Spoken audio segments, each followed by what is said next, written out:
আল্লাহ রাব্বুল আলামিন তার পয়গম্বর প্রিয় হাবিব জনাবে মুহাম্মদুর রাসূলুল্লাহ সাল্লাল্লাহু আলাইহি সাল্লামকে তিনি কেমন নেতিম বানালেন। পৃথিবীতে আসার আগেই তার মায়ের গর্ভে যখন তিনি ছিলেন, 6 মাস বয়স যখন ছিলেন, তখনই তার বাবা দুনিয়া থেকে বিদায় নিয়ে চলে গেছে। আল্লাহর পয়গম্বর দুনিয়াতে আসার পরে 6 বছর পরে তার মা দুনিয়া থেকে বিদায় নিয়ে চলে গেছেন, তার দাদাও চলে গেলেন, একে একে সবাই দুনিয়া থেকে বিদায় নিয়ে চলে গেলেন। সম্মানিত উপস্থিতি, এই সন্তান দুনিয়াতে আসলে পরে যেই দিন তার মায়ের প্রসব বেদনা হলো, যেই দিন দুনিয়াতে ভূমিষ্ঠ হবে, ওই দিন হুজুরে মা আমেনার অবস্থা কি চিন্তা করেন। এই সন্তান দুনিয়া আসলে পরে সবচাইতে যে বেশি খুশি হবে তিনি তো আজ এই দুনিয়াতে জীবিত নাই, ঠিক কিনা কথা বলেন। তার বাবা দুনিয়াতে তিনি আসার আগে এই দুনিয়া থেকে বিদায় নিয়ে চলে গেছেন। আমার মুসলমান ভাইরা, বিশ্বনবী জনাবে মুহাম্মদুর রাসূলুল্লাহ সাল্লাল্লাহু আলাইহি সাল্লাম দুনিয়াতে আসলেন, এই দুনিয়া ভূমিষ্ঠ হলেন, দুনিয়াতে আসলেন। নবীজির দাদা তিনি ঘরের সামনে দাঁড়ায় ডাক দিয়া বলতেছে, এই ঘরের ভিতরে সাদিয়া গোত্রের লোকদেরকে ডাক দিয়ে বলতেছেন, এই ঘরের ভিতরে একটা শিশু বাচ্চা আছে, যার মন চায়, যার ভালো লাগে তুমি নিয়ে যাও, যার ইচ্ছা হয় তিনি নিয়ে যাও, বেশি টাকা করে দেওয়া যাবে না। গরিব মানুষ বলে কেউ নেয় না, কেউ নিতে চায় না মুহাম্মদ সাল্লাল্লাহু আলাইহি সাল্লামকে। এতিম মানুষ, গরিব মানুষ, এই জন্য কেউ নিতে চায় না। মুসলমান ভাইরা আমার, আল্লাহর নবী সাল্লাল্লাহু আলাইহি সাল্লামকে কেউ যখন নিতে চায় না, সর্বশেষ একজন ভাগ্যবতী মহিলা আসলেন, হযরত হালিমাতুস সাদিয়া। তিনি সর্বশেষ আসলেন, তিনি তার স্বামীর সঙ্গে পরামর্শ করলেন, কেউ যখন নিল না, অন্তত আমরা দেখি ছেলে যদি ভালো হয়, দেখতে সুন্দর যদি হয়, খালি যাওয়ার চাইতে তো অন্তত ভালো আমরা নিয়ে যাই।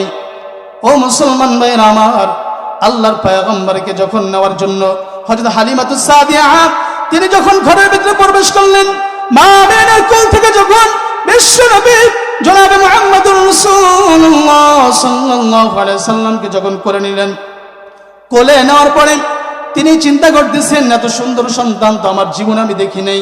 হযরত হালিমাতুস সাদিয়া তিনি বলতেছেন, আমার কাছে মনে হলো আমি শিশু মুহাম্মদকে কোলে নেই নাই, আমি ওই পূর্ণিমার চাঁদটা আমার কোলে ধরা দিয়েছে।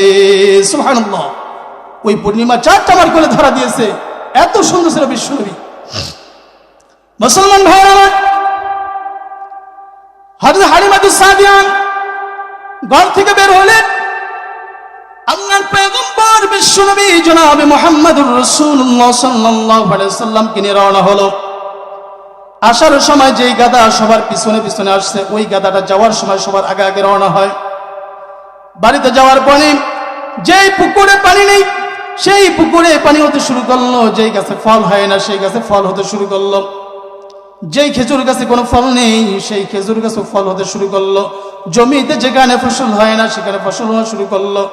অর্থাৎ আল্লাহ তাআলার পয়গম্বরের বরকত দিয়ে পুরা মহল্লাটা বরকতময় হয়ে গেল। সুবহানাল্লাহ। বিশ্বনবী দুধবান হালিমা, বিশ্বনবী দুধবান সাইমা, ছোট মানুষ, তিনিও বিশ্বনবীকে দোলনায় বসিয়ে দোল দিচ্ছে, দোল দিতেছে আর বলতেছে, বেঁচে থাকুক মুহাম্মদ, তুমি দীর্ঘজীবী হও। একজন কবি সুন্দর করে লেখেন, এই সাইমা তো তিনিও একটা পিচ্চি বাচ্চা মানুষ, তিনি কাকে নিয়ে দোল দিচ্ছে তিনি তো জানে না, কার প্রশংসা তিনি করতেছে, কাকে দোয়া করতেছে। তিনি যে কুল কায়নাত, গোটা বিশ্ব জগতের মালিক, এটা তো সাইমা জানে না কাকে তিনি দোল দিতেছে। কথা বলেন ঠিক কি না? জানে। সেই ছোটবেলায় তিনি তো দোল দিতেছে, দোলনায় বসিয়ে তিনি বলতেছে বেঁচে থাকুক মুহাম্মদ। কিন্তু একজন কবি বলতেছে, এটা আসছে, তিনি তো জানে না যে সে কে, সে যে পুরো বিশ্ব জগতের দু জাহানের বাদশা, ঠিক কিনা কথা বলেন।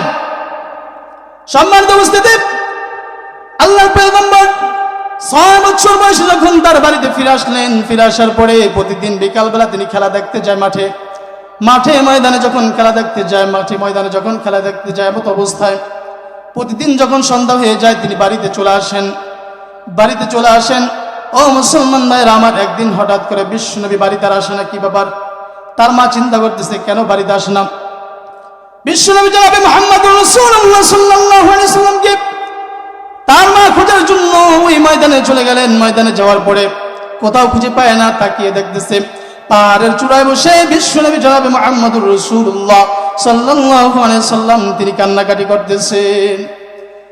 বাবার মোহাম্মদ, সন্ধ্যা হয়ে গেল, প্রতিদিন তুমি বাড়ি চলে যাও, আজকে কেন তুমি বাড়ি যাও না?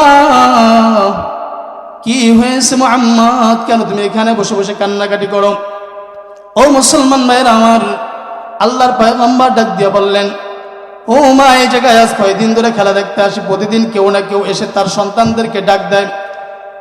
কিছু মুরব্বী শ্রেণীর লোক এসে তার সন্তানদেরকে ডাক দেয়, ডাক দেওয়ার পরে কিন্তু আজ কয়েকদিন পর্যন্ত এই ময়দানে আমি খেলা দেখার জন্য আসলাম, কেউ তো কোনোদিন একদিন আমাকে অন্তত মুহাম্মদ বলে ডাক দিল না।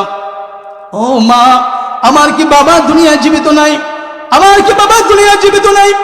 আমাকে তো কেউ একবার মুহাম্মদ বলে ডাক দিল না। আমার কি কেউ মুরব্বী বেঁচে নাই? ও মুসলমান ভাইরা আমার, আল্লাহ রাব্বুল আলামিন কোরআনের ভিতরে ডাক দিয়ে বলেন, আলাম ইয়াজিদকা ইয়াতীমান ফাআওয়া। হে নবী, আমি কি আপনাকে এতিম অবস্থায় পাই নাই? এমন এতিম অবস্থায় পেয়েছি আপনার কোনো নিশানা ছিল না, এমন এতিম অবস্থায় আপনাকে পাইলাম। এমন এতিম অবস্থায় পাওয়ার পরেও আমি রব্বুল আলামিনকে আপনাকে আশ্রয় দেই নাই। সুবহানাল্লাহ। আলাম ইয়াজিদকা ইয়াতীমান ফাআওয়া। ও নবী, আমি আপনাকে এমন এতিম অবস্থায় পেয়েছি যখন আপনার বাবা ছিল না, তার মানে হচ্ছে আপনার অস্তিত্ব ছিল না। ওই সময় কি আমি রব্বুল আলামিন আপনাকে আশ্রয় দেই নেই? ওয়াজাদাকা দাল্লান ফাহাদা। ও নবী, আপনার কোনো পথ ছিল না, আমি আল্লাহ তাআলা আপনাকে পথ দেখিয়ে দিয়েছি। নবী, আপনার কোনো পথের দিশা ছিল না, আমি রব্বুল আলামিন